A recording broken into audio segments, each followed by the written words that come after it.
Chapter 6 is all about percents, and the essential question for Chapter 6 is, how can you use proportional relationships to solve real-world percent problems? And in our world, we are surrounded by percents, whether we're talking about sports and batting averages and fielding percentages, to on-base percentages, and then down to everyday things like calculating sales tax and tips and discounts. And so we're going to be learning about percents in this chapter, and hopefully, as you have gathered by now, there's lots of different ways to find percents, whether it's mentally or using a calculator or some of the other strategies that we'll be looking at this chapter. So section 6.1 is using what's called the percent proportion. And right there in the middle of the page, you have a key concept that you should write down in your notebook. It's right here. Words, in word format here, we have part over whole equals percent over 100. And then here's the algebraic representation that I would like for you to write down in your notes. A over B, again, that's part over whole equals percent over 100. And it tells you right here what each of those pieces mean. Okay, and that's all about this percent proportion that we're going to be using during this section. Okay, you have your what you'll learn up here at the top. Make sure to write those down into your notes. We're going to be using that percent proportion to solve problems and then applying that percent proportion to solve real world problems. There is only one vocabulary word for section 6.1, and that is the percent proportion, and you can refer right back up to that definition there and the key concept. So example 1 tells you how to work through 12 is what percent of 32. Make sure you're using those examples and the video tutors to help you get through those example problems in each section. You'll notice on this chapter I changed the note format just a little bit, and I put the blanks in for you to do these got it problems at the end of every example. So I will be expecting to see those filled in on your note sheet at the end of the chapter. So what we're going to do is we're going to do these 4 problems to make sure that we understand example 1. So let me just set up these proportions using that part and whole and percent over 100. So 15 is what percent of 20? So we have 15 over 20, and then equals P, or if you want to use X, that's fine also, but X over 100. Now, it did show in example 1 how to use cross products, and while that is a very good strategy, I can't help but notice that this is one that I can do mentally. So you see right here, to get from 20 to 100, all I had to do was multiply by 5. And so 15 times 5 is 75. So the answer is 75% for 1A. Now, that is the answer, and I want to just make sure that you understand there's a couple of different ways to think about this problem. This is the proportion, but we did it mentally by using proportional reasoning. If we would have cross multiplied 15 times 100, that is equal to 1500, and the other cross product is 20 times P, or 20P.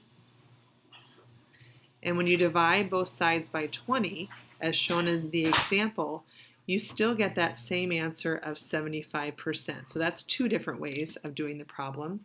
And finally, a third way is just taking a look at that the first ratio, 15 over 20. And when you reduce 15 over 20, you get 3/4.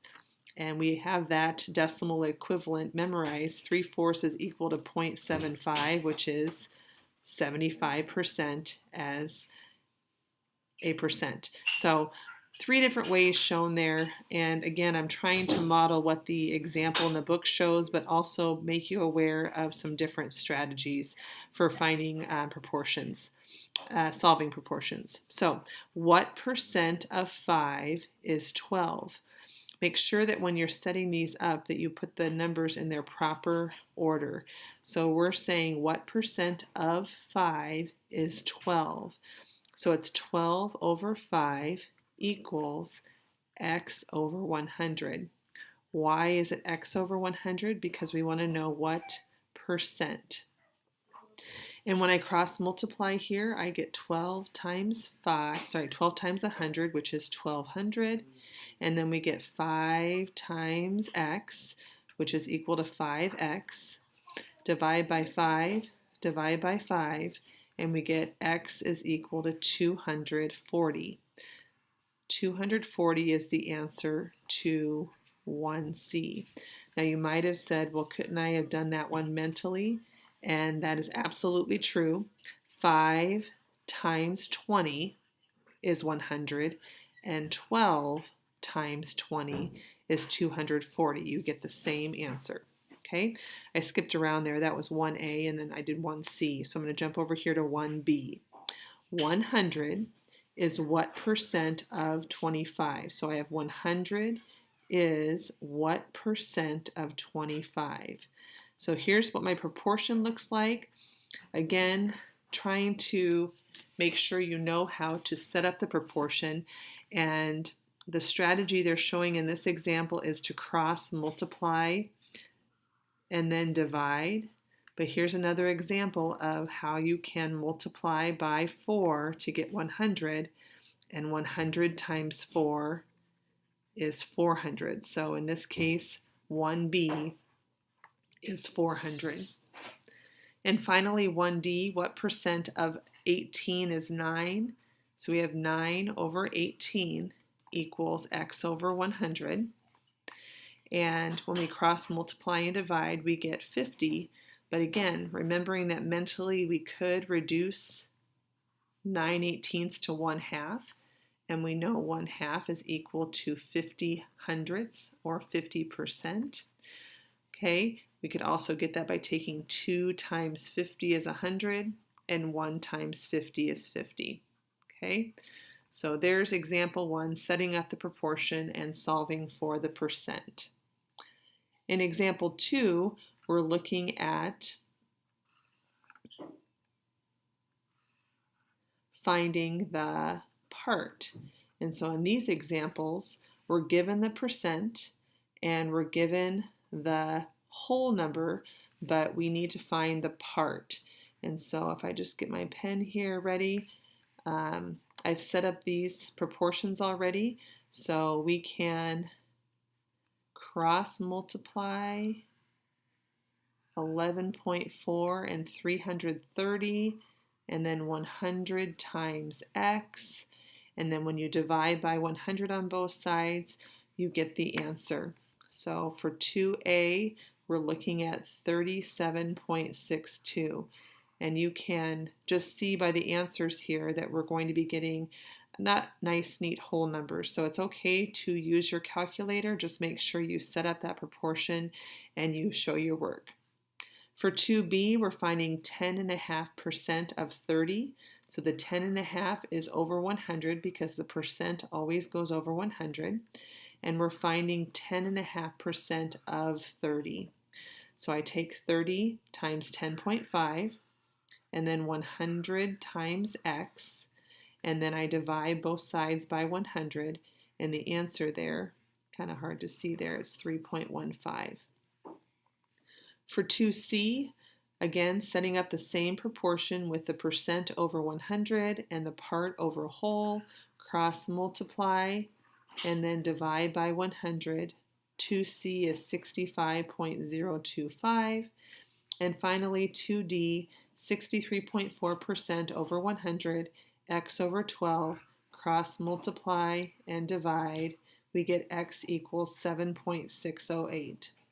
Don't forget that you have the video tutors for each example as well, if you need that. And here we are on to example 3. And you might have guessed we've had x in 2 different positions so far. We've had x as the percent, and we've had x as the part. This is when we're going to have x as the whole. So notice in all of these equations, the x is in that same position. So we have the x here for 3a, 30% goes over 100, and 63 is our part. When we cross multiply and divide, we get 210, okay? And I'll just point out here that if I would have backed up here on 30 over 100, if I would have reduced that to 3 over 10, 3 times what is 63? 3 times 21. And so 10 times 21 would give us that same answer of 210. For 3b, we have 3,000 over x equals 60 over 100. Again, we can cross multiply and divide, or I could do something like this, cross off a common zero. 6 times what is 3,000? 6 times 500 is 3,000. And so 500 times 10 would give you the answer of 5,000. And finally, 18%, that's 18 over 100. And then we have 126 over x. When you cross multiply and divide, you get x equals 700. Okay? And finally, this concept summary, this is in your notes. I want you to fill this in. Notice that the variable, whether it's P or A or B, I know that that's what the definition gave you, but I always use X. Don't get so caught up in having the right letters, but notice in these key concepts that the variable is in different positions. The only constant here is that 100, because in the percent proportion, we use the percent over 100. So the 100 is guaranteed no matter what, but then the variable, what we're solving for, can be in 3 different positions.